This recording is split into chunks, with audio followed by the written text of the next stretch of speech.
कृष्णाय वासुदेवाय हरये परमात्मने प्रणतः क्लेशनाशाय गोविंदाय नमो नमः। रामकृष्ण हरी मंडळी, गोष्ट आहे एक राजा आणि त्याच्या 2 राण्यांची। त्यातल्या एका राणीला ना तिच्या संपत्तीचा किंवा तिच्याकडे जे आहे त्याचा खूप गर्व होता, अभिमान होता। त्यामुळे काय झालं, एक दिवस तिला आपल्या देवालाच म्हणजे पतिदेवालाच गमावण्याची वेळ आली। त्यानंतर पुढे जे काही घडलं तो अर्थात देवाच्या लीलेचा भाग होता, पण त्यातून आपल्याला खूप काही शिकायला मिळतं। आपल्या दैनंदिन जीवनामध्ये ज्या काही अडचणी येतात त्याच्यामध्ये आपण परिवर्तन आणण्यासाठी ही गोष्ट अवश्य ऐकावी आणि त्यातून योग्य तो बोध अवश्य घ्यावा। नमस्कार मंडळी, मी शीतल आणि आपण पाहताय शीतलवाणी। तुम्ही आपल्या व्हिडिओंना जो काही प्रतिसाद देताय त्याबद्दल तुम्हा सर्वांचे मनापासून आभार। आजच्या व्हिडिओमध्ये मी तुम्हाला जी कथा सांगणार आहे ती सुद्धा अतिशय बोधप्रद अशी असणार आहे आणि अर्थातच नेहमीप्रमाणे धार्मिक कथा असणार आहे। तेव्हा ही कथा शेवटपर्यंत नक्की ऐका। चॅनेलवर पहिल्यांदाच आलेला असाल तर हे आपलं नवीन चॅनल आहे शीतलवाणी। धार्मिक आध्यात्मिक कथा व्हिडिओ पाहण्यासाठी तुम्ही आपल्या शीतलवाणी या चॅनेलला सबस्क्राईब करू शकता। आणि व्हिडिओ पाहत असताना कमेंट्समध्ये हे सांगा तुम्ही हा व्हिडिओ कुठून बघताय, तुमच्या गावाचं तुमच्या शहराचं नाव तुम्ही कमेंट्समध्ये लिहा किंवा नुसतं रामकृष्ण हरी असं लिहिलं तरी सुद्धा चालेल। चला कथेला सुरुवात करते, पण त्या अगोदर एक विनंती की प्रत्येक कथा मी तुम्हाला जी काही सांगत असते किंवा तुमच्या समोर सादर करते, मांडते, तर मग ती कथा तुम्हाला चांगल्या प्रकारे समजावी, ऐकताना व्यवस्थित वाटावी यासाठी कथेचे सर्व भाग इथे मी एकत्रित करून घेतलेले आहे आणि एक एक करून तुमच्या समोर ते मांडणार आहे। तेव्हा कथा लक्षपूर्वक ऐकायला अजिबात विसरू नका। चला सुरुवात करूया। आपल्या आजच्या कथेमध्ये एक अन्य पात्र सुद्धा आहे, पण खरी कथा 3 मुख्य पात्रांच्या भूमिकेत असणार आहे। एक पती आणि 2 सवती अशी ही 3 मुख्य पात्रांची कथा। भगवान श्रीहरी विष्णूंचा 8वा अवतार असलेले भगवान श्रीकृष्ण आणि त्यांच्या 2 राण्या रुक्मिणी आणि सत्यभामा या मुख्य भूमिकेमध्ये असणार आहे। यामध्ये जास्तीत जास्त संवाद हा भगवान श्रीकृष्ण आणि राणी सत्यभामा यांच्यामधला आहे, पण रुक्मिणी यामध्ये कोणती वेगळी भूमिका निभावते या रहस्याचा उलगडा कथेच्या शेवटी होईल। त्यामुळे कथा शेवटपर्यंत ऐकण्याचा लाभ घ्यावा। तर भक्त हो, द्वारकेचा राजवाडा हा नेहमीप्रमाणे आनंदाने भरलेला होता। त्यामध्ये भगवान श्रीकृष्ण आपल्या सर्व राण्यांसोबत अतिशय सुखाने आनंदाने राहत होते। त्यांच्यात सत्यभामा ही अत्यंत सुंदर, शूर आणि श्रीमंत होती, त्यामुळे साहजिकच तिला आपल्या वैभवाचा अभिमानही होता। एके दिवशी काय झालं, द्वारका नगरीमध्ये देवर्षी नारद आले। नारद मुनींची ओळख काय आहे तुम्हा सर्वांना माहिती असेलच, तरी पण सांगते। कळलाव्या मुनी म्हणून त्यांची एक आगळी वेगळी ओळख होती। आता नारद मुनी द्वारकेमध्ये आले म्हणजे नक्की काहीतरी घोटाळा द्वारका नगरीमध्ये घडणार होता। काय घडतो पाहूयाच। श्रीकृष्णांनी त्यांचं आदराने स्वागत केलं। सत्यभामेने सुद्धा मोठ्या आदराने त्यांची सेवा केली।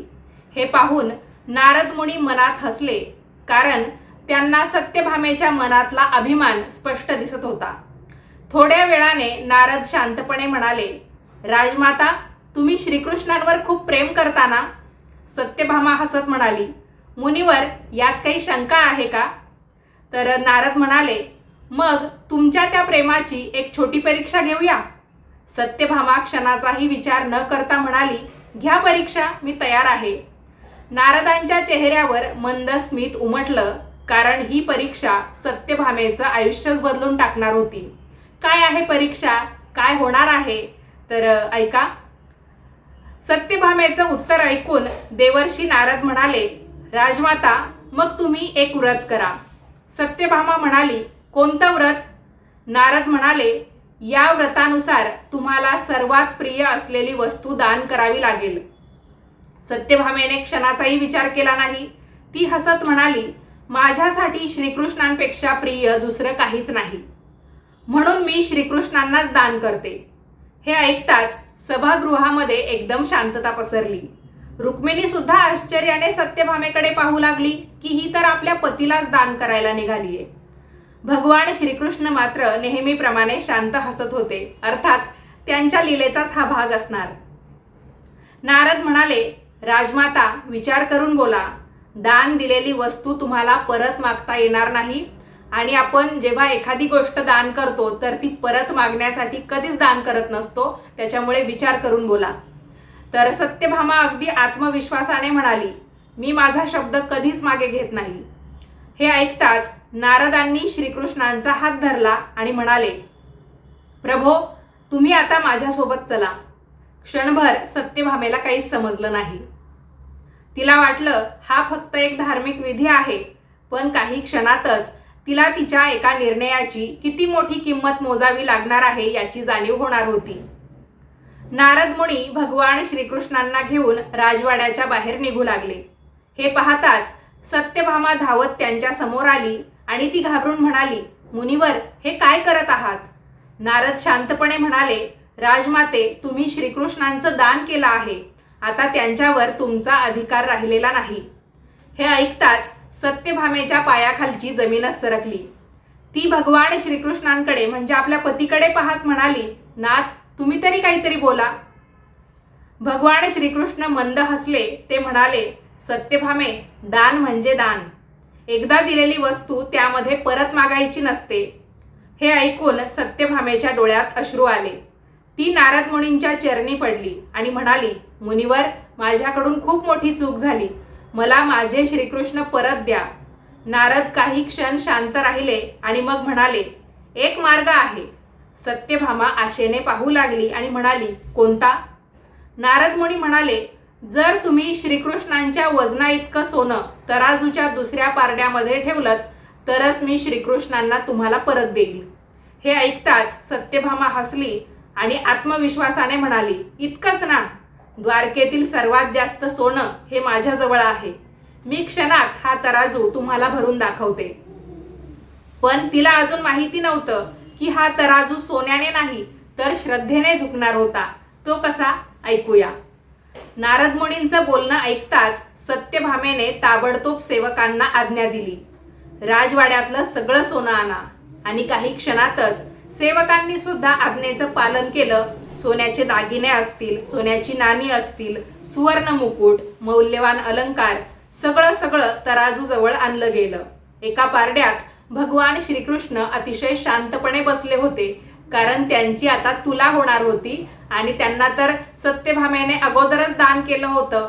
पण मग आता तिला जर आपले पती परत हवे असतील तर त्याच्यासाठी त्यांच्या वजना एवढे सोने नाणे तिला त्या तराजूमध्ये ठेवायचे होते आणि त्याची जर योग्य तुला झाली तरच तिला तिचे पती परत मिळणार होते. तर श्रीकृष्ण एका पारड्यामध्ये बसले आणि दुसऱ्या पारड्यामध्ये सत्यभामा सोनं ठेवू लागली. सुरुवातीला तिला पूर्ण विश्वास होता. ती हसत म्हणाली, आता तराजू लगेच समतोल होईल. पण एका मागून एक सोन्याचे ढीग वाढत गेले तरी सुद्धा श्रीकृष्णांचं पारडं जागचं हल्लंच नाही. सत्यभामेच्या चेहऱ्यावरचा आत्मविश्वास हळूहळू कमी होऊ लागला.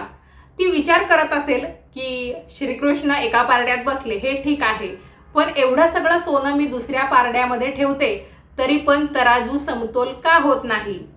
तर तिने शेवटी काय केलं, स्वतःच्या अंगावरचे सर्व दागिने सुद्धा काढले आणि ते सुद्धा तराजूमध्ये ठेवले. तरी पण चमत्कार की तराजू जागचा हल्ला नाही. संपूर्ण राजदरबार स्तब्ध झाला. नारद मुनी सगळं शांतपणे पाहत होते आणि श्रीकृष्ण नेहमीप्रमाणे मंद स्मित करत होते. आता सत्यभामेच्या डोळ्यात अखेर अश्रू आले.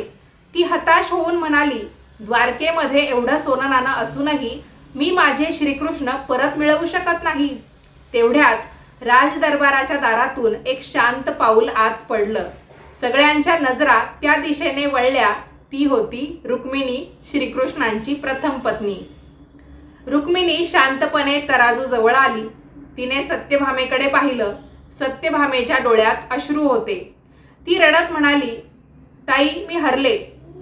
एवढं सोनं ठेवूनही श्रीकृष्णांचं पारडं हलत नाही. रुक्मिणी काहीच बोलली नाही. तिने प्रथम आपल्या पतीला म्हणजेच भगवान श्रीकृष्णांना नमस्कार केला. नंतर तिने तराजूजवळ जाऊन सत्यभामेने ठेवलेलं सगळं सोनं नाणं पाहिलं. रुक्मिणी हळूच म्हणाली, हे सोनं बाजूला करा. हे ऐकताच सत्यभामा आश्चर्याने म्हणाली, काय, एवढं सोनं कमी पडलं आणि तुम्ही ते काढायला सांगताय? राजदरबारातील सगळेच जण यामुळे आश्चर्यचकित झाले होते. नारद मुनी मात्र मंद हसत होते, जणू त्यांना पुढे काय होणार आहे हे आधीच माहिती असावं. रुक्मिणीने सगळं सोनं बाजूला काढायला सांगितलं आणि तिने डोळे मिटले. तिने सर्वप्रथम भगवान श्रीकृष्णांचं म्हणजे आपल्या पतीचं स्मरण केलं, हात जोडून प्रार्थना केली, हे नाथ, जर माझी भक्ती खरी असेल, जर माझं प्रेम हे निस्वार्थ असेल, तर ही छोटीशी गोष्ट किंवा मी जे अर्पण करणार आहे त्याचा स्वीकार करा. असं म्हणत तिने काय केलं बरं? तर रुक्मिणीने एक छोटंसं तुळशीचं पान हातामध्ये घेतलं, पण ते पान तराजूमध्ये ठेवण्यापूर्वीच संपूर्ण राजदरबारामध्ये एक विलक्षण शांतता पसरली. कारण पुढच्या क्षणी जे घडणार होतं त्यावर कुणाचाच विश्वास बसणार नव्हता.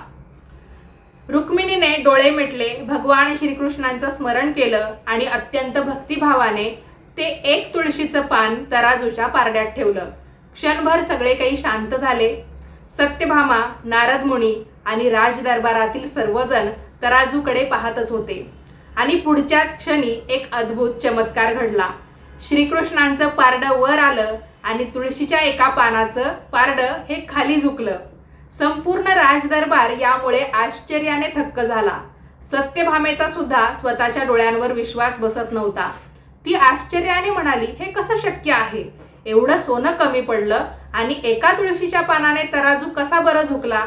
देवर्षी नारद मंदपणे हसले. ते म्हणाले, राजमाता, हे तुळशीचं पान नव्हतं, तर रुक्मिणीच्या निस्वार्थ भक्तीचं वजन होतं.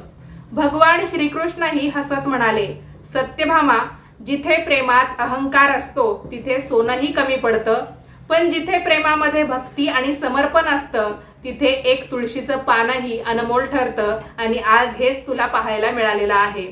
हे ऐकताच सत्यभामेच्या डोळ्यातून अश्रू वाहू लागले.